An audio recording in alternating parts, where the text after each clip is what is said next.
precautions at inadausa.com. That's INADAUSA.com. This program is brought to you in part by a grant from the Corporation for Public Broadcasting. Stay tuned. The TED Radio Hour is up next on 93.9 FM. Humans adapt to physical and creative challenges in remarkable ways. Tonight on the TED Radio Hour, TED speakers share inspiring stories about our capacity to adapt. That's next on 93.9 FM. Marketplace Weekend is on AM 820. And tune in tomorrow, more than 10,000 New Yorkers are waiting for organ transplants. And because they live here, they probably will have a long wait.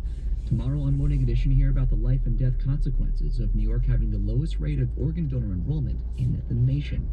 Tune in for that report and all the information you need to start your day tomorrow on Morning Edition. Mostly cloudy to start this evening, but it should start clearing up overnight, low around 35. It'll be very blustery tonight, though. The wind chill value could be between 25 and 30. For tomorrow, sunny, high 44 in the afternoon, but again, wind chill value right around freezing. It'll be very breezy again tomorrow as well. Right now, it's 49 and cloudy in Central Park at 6 o'clock. WNYC support comes from the Joyce Theater, presenting Twyla Tharp's 50th anniversary tour, now through November 22nd at the David H. Koch Theater, Lincoln Center, in a program featuring 2 New York premieres. Tickets at davidhkochtheater.com. This is WNYC, FM, HD, and AM, New York. Just keep listening.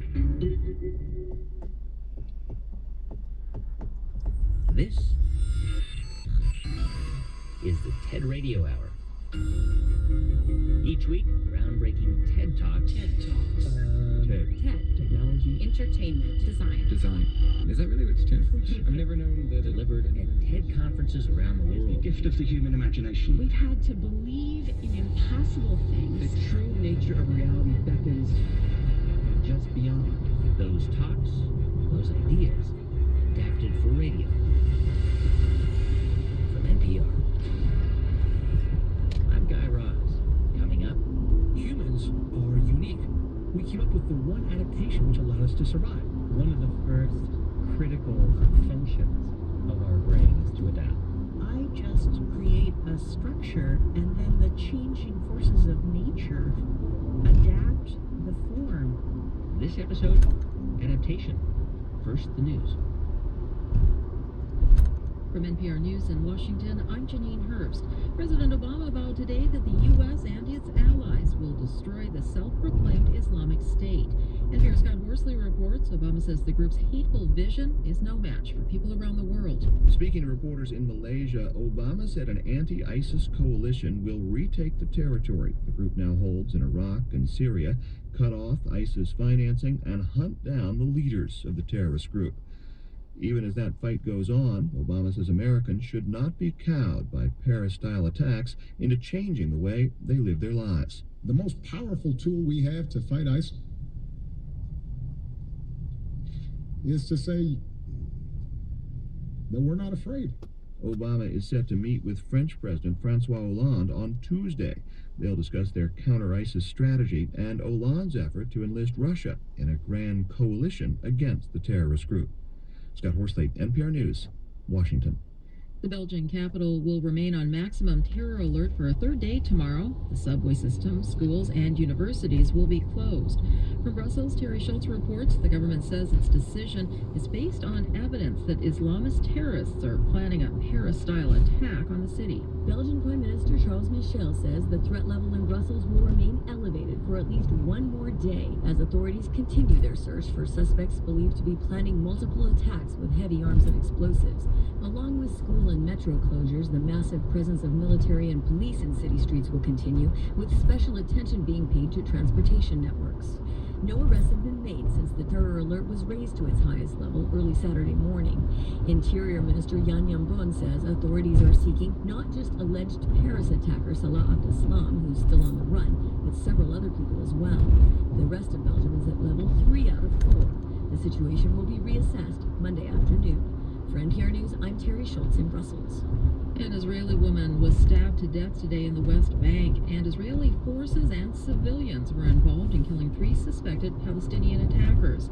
NPR's Emily Harris in Jerusalem says U.S. Secretary John Kerry will be visiting this week to try to help end that violence. The Israeli woman died of multiple stab wounds. The Palestinian who killed her was shot and killed by Israeli forces, as were two other Palestinians who attempted attacks, Israeli officials say. One was run over by an Israeli civilian before another civilian and Israeli forces shot her. U.S. officials say Kerry is seeking ways to restore calm. NPR's Emily Harris reporting from Jerusalem. Louisiana Democrats have won their first statewide victory in 8 years. John Bell Edwards won yesterday's runoff election for governor, besting Republican U.S. Senator David Vitter. Vitter has 1 year to go on his Senate term, but before yesterday's election, he said he would not seek re-election to the Senate. This is NPR News. And this is WNYC in New York. I'm Sean Carlson. Thousands of Hoboken residents are coping with the effects of a large water main break. WNYC's Jim O'Grady reports one of them is longtime resident Adam Wade. On Sundays, Wade teaches storytelling classes at a theater in Manhattan for 12 hours. He prefers to shower before heading out in the early afternoon, but like hundreds of Hoboken residents, his water was knocked out by Sunday's water main break. He's trying to keep his spirits up, though his hygiene is less than ideal. Yeah, I'm smelling. I put a little more deodorant on than I usually do. That's about it, yeah. My hair looks like they combed my hair with an egg beater, but besides that, I'm ready to go. City officials say the break should be repaired and water pressure restored by Monday. For WNYC, I'm Jim O'Grady. New York City emergency responders staged a counterterrorism drill in an abandoned Lower Manhattan subway station this morning. Police Commissioner Bill Bratton says the NYPD coordinated the exercise with the Department of Homeland Security. The scenario this morning involved active shooting situations in our subway to test our response to that. Initial responders, transit officers. Bratton says such exercises are vitally necessary and provide lessons for emergency responders. The drill had been planned for some time, but got a last-minute update after the deadly Paris attacks. Officials added an attacker wearing a suicide vest. Mostly cloudy early on tonight, but it'll gradually clear up overnight, low around 35, and it'll be very blustery tonight. Wind chill value between 25 and 30. Sunny tomorrow, the high reaching about 44 in the afternoon. It'll be breezy again, though, and again with that wind chill, it could feel right around freezing. It's 49 and fair right now in Central Park. You're listening to WNYC at 6:06.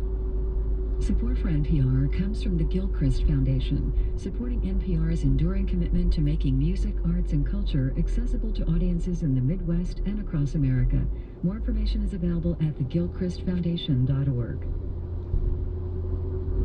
We are a nation that has always taken the path of enforcing our freedom of religion, our freedom of speech, our humanity, our relationship with the rest of the world. And we've hewed to those values, even in troubled times. And when we haven't, we've regretted it. It's not just the news, it's your next conversation. Hear it on Morning Edition. Listen every morning on WNYC. It's the TED Radio Hour from NPR. I'm Guy Raz. So, you might be a really terrible runner.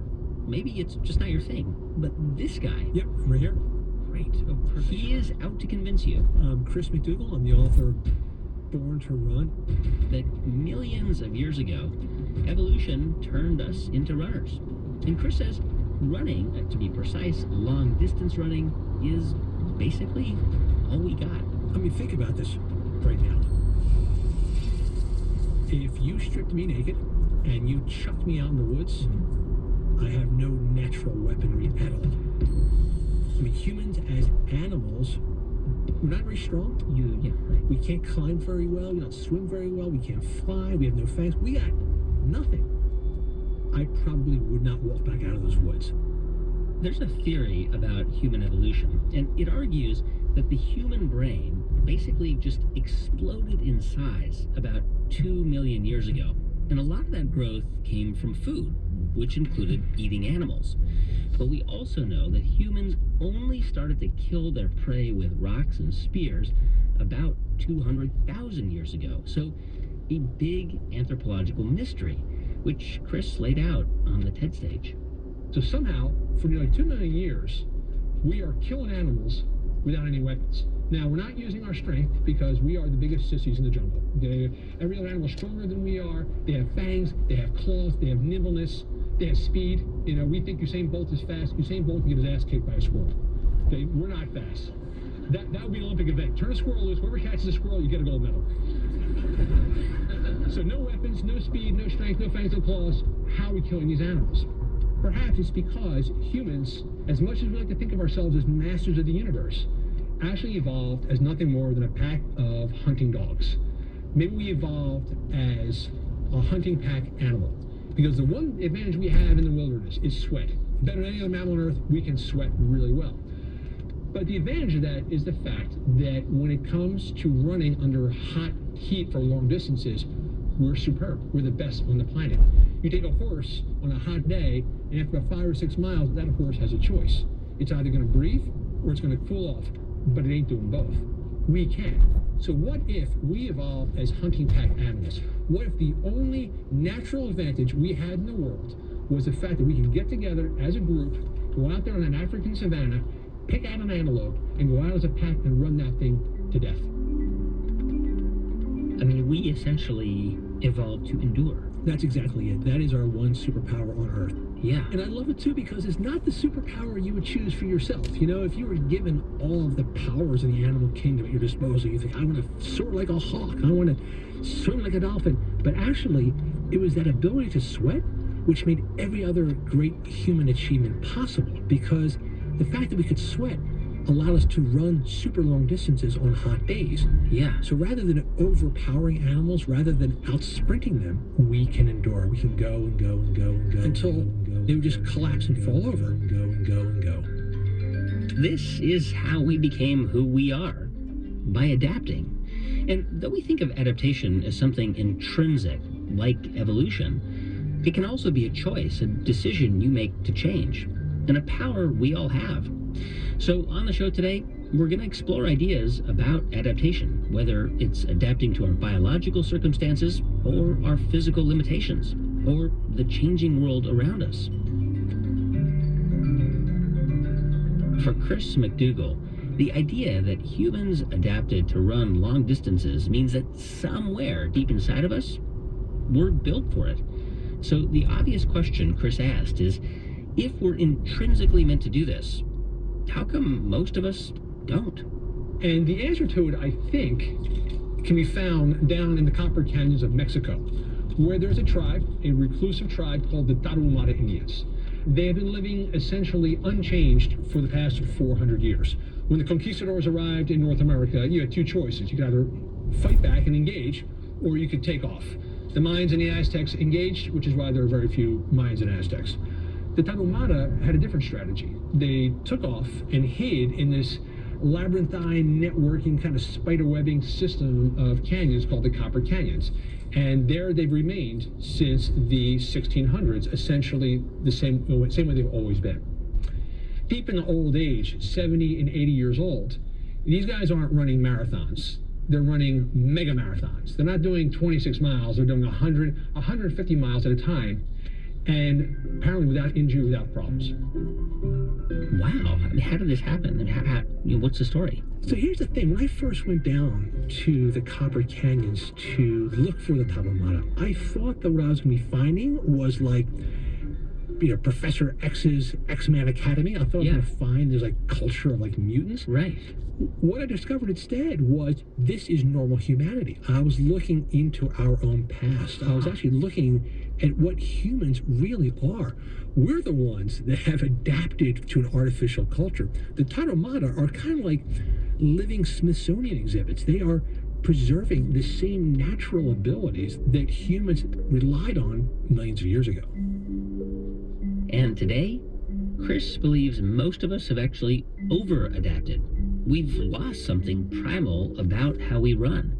And the story of how that may have happened starts with a guy named Bill Bowerman. And he was a coach at the University of Oregon. Bowerman coached track and field there. And in the mid-1970s, he heard about a group of people in New Zealand who would run through the hills near their town. Former cardiac patients, people who had had heart attacks. And Bowerman thought, well, this is crazy. This idea of like jogging through the mountains is insane. These people are going to die. But what he realized is these people were actually prospering. Instead of their hearts giving out, their hearts were getting stronger. Okay, so long story short, running was not exactly the thing it is today back in the 1970s. So Bowerman brings the phenomenon of jogging to the U.S., and he starts by inviting students to come jog with him on the weekend. And one of those students was a guy on Bill Bowerman's track team. His name was Phil Knight, and he had an idea. Phil said, hey, as long as people are interested in this new hobby of jogging, there's not much we can do to capitalize on except for one thing. The only thing you can use is a pair of shoes. So Phil Knight started the company of Blue Ribbon Sports, which became Nike. And he started to innovate and mess around with shoes. Now, the early Nike running shoes were like the same kind of things that Jesse Owens and Roger Bannister wore. Yeah, so like what was Jesse Owens running in? A pair of slippers. Everybody's. Again, essentially, it's actually not very different than what elite runners wear today, which is the thinnest sliver of protection underneath their soles, nothing else. But what really made Nike's fortune is bigger is better. The bigger you can make it, the more cushiony, the more soft, the more people are going to be attracted to it. So it was really Nike that came up with this idea of the cushioned running shoe. Yeah, I remember when I was a kid, the first time I saw Nike Airs, you saw the little window in the shoe, in the sole, and you thought, oh, how cool, you're walking on air. And that's the thing about it, too. The real big breakthrough that Nike came up with is this idea that if you don't buy the right shoe, you're going to get injured. And that's where all this cushioning and motion control and all this foot correction stuff began. As for exactly what this all has to do with those tribes in Mexico and how Chris made that connection, well, he's a runner. I would say just about every day, yeah. And he started a couple years after college to lose weight. But I kept getting hurt. I kept getting injured. And I would see doctors, and they would say, well, dude, you're built like Shrek. Of course you're getting injured. So I'd given up running for years. It was only after I went down to the Copper Canyons and I watched these 80-year-old Tarahumara runners doing 30 miles through the mountains that I thought there probably is a right way to run. It took a few years of studying the Tarahumara Indians for Chris McDougall to figure out the secret, what he still believes is the right way to run. And when he did figure it out, it wasn't just a turning point in his own life. It was a moment that would reshape the entire multi-billion-dollar running shoe industry. So here's the big light bulb moment for me. In 1994, someone got the idea of entering a group of Tarahumara runners in this legendary race called the Leadville Trail 100. It's a 100-mile race through the Rocky Mountains. They entered the race, and they just obliterated the field. And not only did they win, they had been given new running shoes to wear. They didn't like them, so they went to the town dump and carved out sandals from discarded tires, strapped them on, and ran 100 miles in them. So essentially what they did was they preserved the adaptations which allowed humans to survive in hostile environments for most of our existence. And once Chris wrote about this, you can imagine what happened next. It inspired the entire barefoot running movement. Chris is the reason you see people wearing those five-fingered toe shoes at the gym, the reason running shoes seem to get lighter and lighter every time you go out looking for a new pair. And when Chris gave this TED Talk back in 2010, that movement was just taking off. So what I've been seeing today is there is kind of a growing subculture of barefoot runners, people who have gotten rid of their shoes. And what they have found uniformly is you get rid of the shoes, you get rid of the stress, you get rid of the injuries and the ailments. And what you find is something that Tarahumara have known for a very long time, that this can be a whole lot of fun. I've experienced it personally myself. I was injured all my life, and then in my early 40s, I got rid of my shoes and my running. Okay, we should point out that there's been a lot of public debate about the health benefits of running barefoot. In fact, more than a few people have been injured trying to run barefoot. But Chris McDougall's theory on our over-adaptation